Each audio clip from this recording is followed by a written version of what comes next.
አቤቱ አምላካችን እግዚአብሔር ሆይ ከእኛ አስቀድሞ የሞቱትን አሳርፋቸው፣ የታመሙትን ፈጥነህ አድናቸው። የሁላችን ሕይወት፣ የሁላችን ተስፋ፣ የሁላችን አዳኝ፣ የሁላችን አስነሺ አንተ ነህና ለአንተ ምስጋና ድረስ ብለን እንልካለን።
ቅዱሳን መላእክት ጋር በአንድነት ያድር። በጊዜው መበሳቱ ከሚያመሰግኑ ከቅዱሳን መላእክት ጋር በአንድነት ያድር።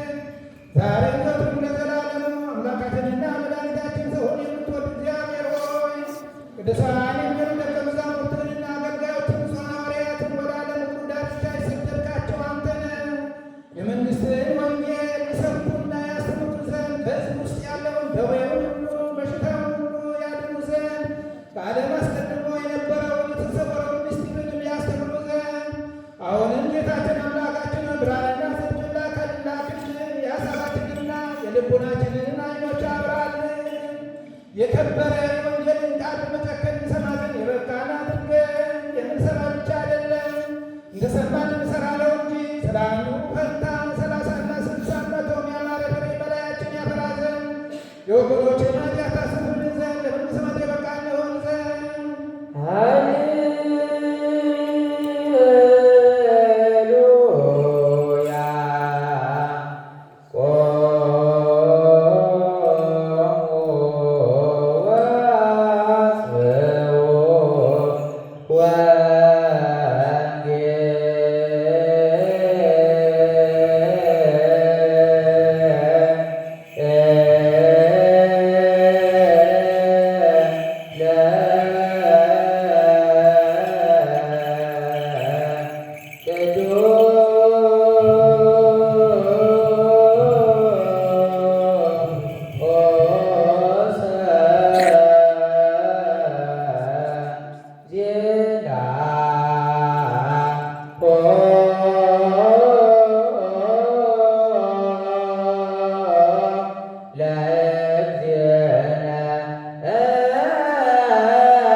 ባርክ እግዚኦ ዘወንጌለ ማቴዎስ ረድኤተ ሐዋርያዊ ምድር እስካርያም ለዓለመ ዓለም አሜን።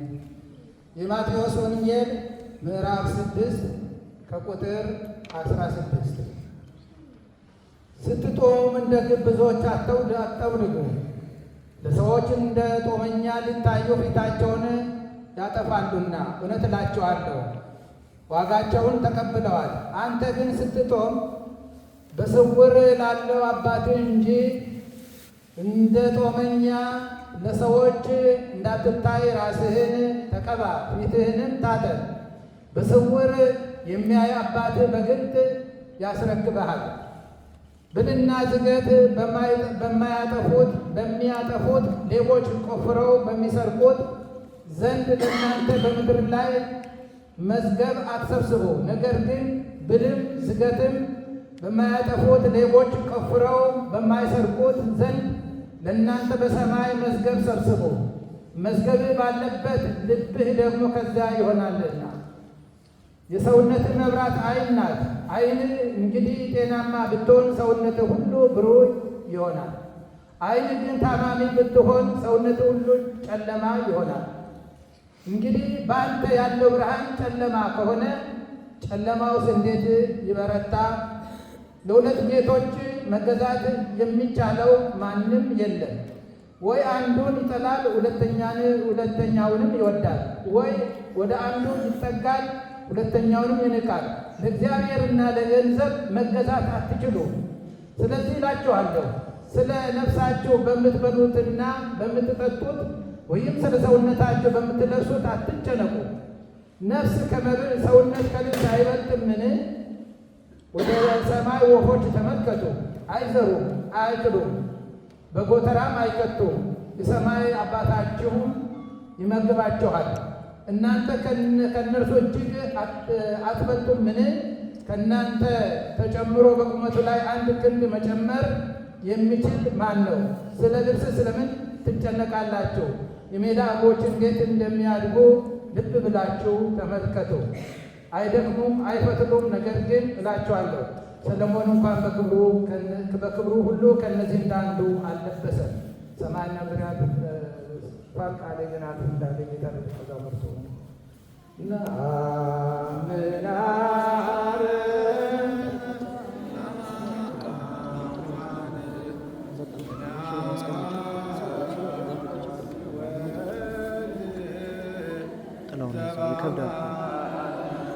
ይከብዳል። እሱ ይቀበላል።